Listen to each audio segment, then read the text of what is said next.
dalam ni syarah Imam Nawawi ni. Dalam hadis ni disebut cuma dalam luban dia sebut terang, luban yang sama. Ikutlah ke mana-mana pun tak kisah, lagu mana pun tak kisah, asalkan lubang yang sama. Yang dimaksudkan dengan lubang yang sama ini al-qubul, dia kata. Yang ni faraj. Ulama berkata firman Allah SWT, fa'tu harthakum anna syi'tum, yani mawdhi'az zar'i, tempat tanaman pada perempuan itu, iaitu pada kubul yang ditanam air mani di situ supaya mendapat anak. Dia kata. Hadis ini dan ayat ini menunjukkan harus menyetubuhi perempuan pada kubulnya. Kalau seseorang tu nak sebelah depan kau, sebelah belakang kau boleh, sambil telungkup kau boleh. Wa ammad dubur, adapun dubur falaysa huwa biharth, itu bukan tempat ladang, itu bukan. Wala mawdhi'a zar'in, bukan tempat bercucuk tanah, bukan. Dan makna firman Allah SWT, anna syi'tum kaifa syi'tum, bagaimana kamu, kaifiyat tak kira.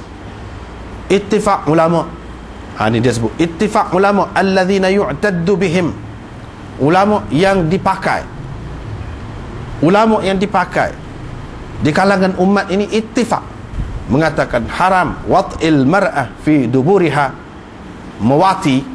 wati ataupun menyetubuhi isteri pada dubur dia itu, ittifaq ulama mengatakan haram.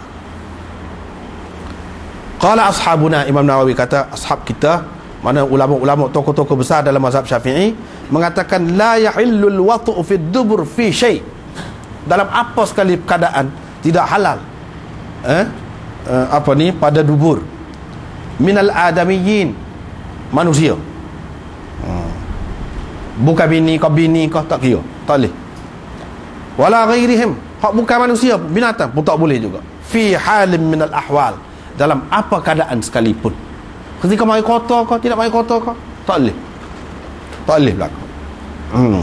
Sebab apa? Ada hadis dalam Abu Daud dan banyak lagi dalam Musnad Ahmad, dia kata man atam ra'atahu fi duburiha mal'unun man atam ra'atahu fi duburiha, terkutuk orang yang mendatangi isterinya pada duburnya. Bila kata laknat tu mana dosa besar, dosa besar. Begitu. Bab tahrim imtina'iha min firashi zawjiha. Ini bab haram perempuan tak boleh pergi kepada tilam suaminya. Haram. Suami begitu juga. Tapi apa kata perempuan? Letak atas perempuan. Sebab perempuan lebih mudah. Suami ni payah sikit, nyaya, jadi jatuh ke nyaya. Sebab apa? Ialah orang lelaki maklum lah, orang lelaki maklum.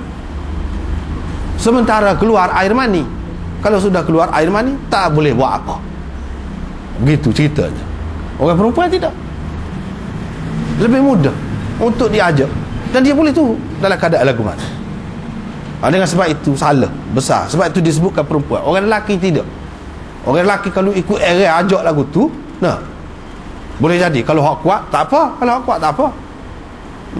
Tapi kalau hak tidak kuat jadi nyaya, dosa pula. Dah tak boleh pergi, dosa pula. Tidak lagu tu. Sebab itu tidak disebut orang lelaki. Tapi kalau dalam keadaan biasa, dalam keadaan sihat, dalam keadaan biasa, kalau dia tak sih, isteri dia ajak pun lagu tu juga, serupa juga. Ini dalam keadaan dia sudah tidak ada daya, tetapi suami ajak juga, isteri ajak juga, maka itu tidak berdosa. Tapi kalau perempuan tidak, walaupun beberapa kali pun. Sebab apa? Dia boleh terima orang perempuan, beza dia dengan orang lelaki, beza dengan orang lelaki. Dengan sebab itulah dalam hadis disebutkan perempuan.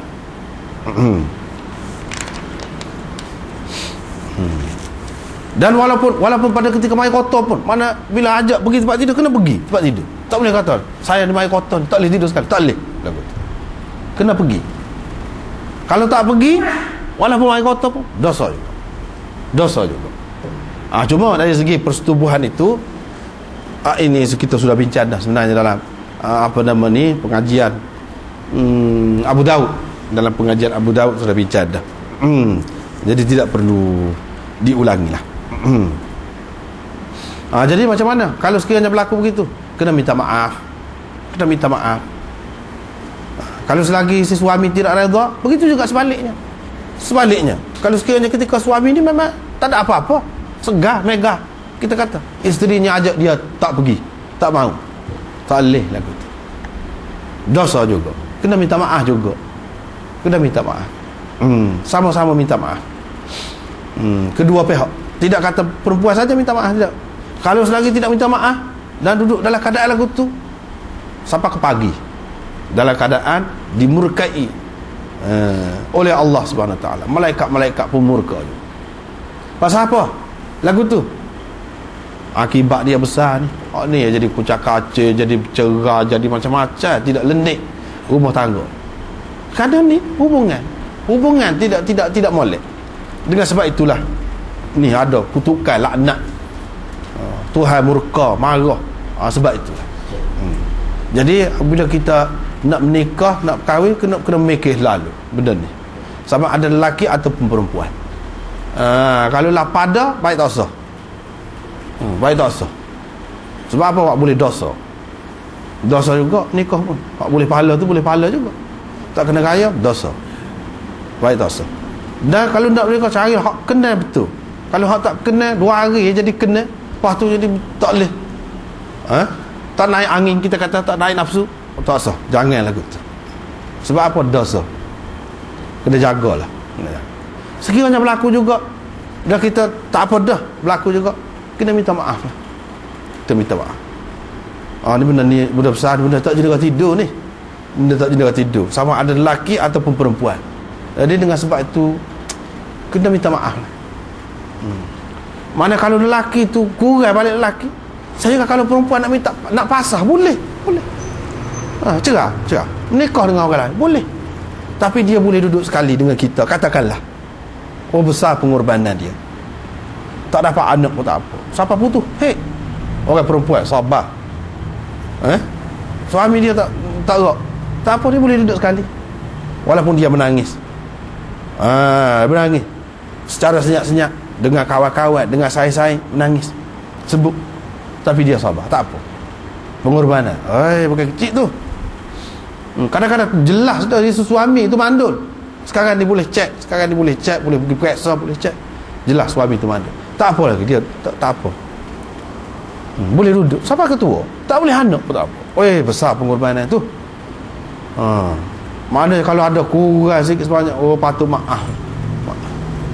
Sebab apa? Semula jadi manusia ni nak anak, tak serupa anak orang lain perang pun, tak serupa. Tiba-tiba dia boleh lagu tu. Besar pengorbanan dia. Begitu juga sebaliknya, kalau suami, isterinya tak boleh melahirkan anak dah, nak, tapi kan nak jaga hati isteri dia, dia tak nikah lain. Besar pengorbanan tu. Dia boleh nikah, tapi dia tidak nikah. Ada orang nak dia, tapi dia tak nikah. Pasal apa? Nak jaga anak biar tenang, biar damai rumah tangga, biar anak boleh ngaji dengan molek, biar tak ada kecoh, tak ada masa muka aku, tak ada. Besar pengorbanan tu. Kalau ada sikit sebanyak kekurangan dia, kesilapan dia, patut maaf lah. Itu makna kehidupan berkeluarga. Berat, susah. Kalau tidak kalau tidak rela lah pergi dengan gitu, terkutuk lah. Dengan sebab itu seseorang tu kalau ada masalah, sepatutnya dia kena cerita secara jelas, secara terbuka, sama ada lelaki ataupun perempuan. Kalau perempuan nak nikah lain pun tak apa, secara terbuka, sabar. Kalau lelaki, kalau nak cerai pun tak apa, dia kena rayak lah, biar jelas. Isteri dia kata tak sih, nak duduk sekali je, tak apa, dia tak apa.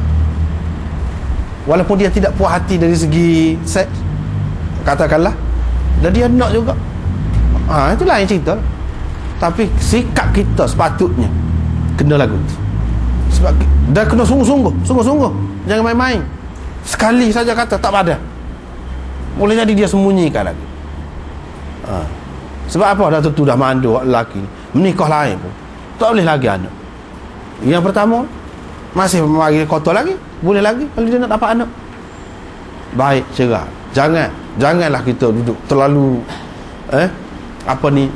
emosional sangat. Jangan terlalu lagu tu. Cuba tengok sahabat-sahabat dulu menikah, orang ni mati menikah dengan orang ni pula, orang ni mati, orang ni cerah, orang ni menikah dengan orang ni pula. Biasa. Biar hidup lagu tu. Jangan lebih-lebih sangat. Sebab apa? Ya mungkin tidak berasa lagi masa muda. Bila tua tak boleh anak dah. Susah. Anak perah tu pula macam-macam pula. Pergi dekat ayah dia, mak pak dia semula. Kita menderita. Kita kecewa. Pada ketika tu nak lagu mana? Suami yang kita jaga sangat tu mati dah. Anak kita tak ada. Kena fikir juga kepentingan kita. Tapi seperti anda kata tadi, kalau dia sanggup berkorban juga, besar pengorbanan dia. Kena faham molek lah tu akan datang.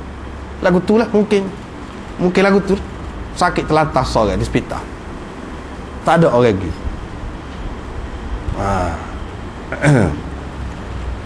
Seterusnya haram mendedahkan rahsia perempuan. Bila berhubungan lagu ni hak mengaji, kita mengaji royak lah. Tapi tak boleh dedahkan rahsia isteri. Begitu juga isteri tak boleh dedahkan rahsia suami dia gini-gini, tak boleh. Walaupun dia sudah cerai, tak boleh. Kecuali kalau ada benda besar benar, tak boleh, tak royak. Kalau biasa-biasa tak boleh. Ada parut lebih kurang, tak perlu royak. Ni ada parut belakang mana-mana pun. Ni ada kekurangan tu. Tapi kalau besar sangat, orang tu nak nikah dengan bekas bini kita dulu, dan orang tak tahu benda besar sangat. Kalau dia mari tanya kita, terutamanya, tak apa kita royak. Tak apa. Ni royak ni suka hati, suka-suka. Lepas tu ngilah pakat suka. Buat dua kerja hak dalam sulit tu duduk cerita, tak boleh. Ni adabnya.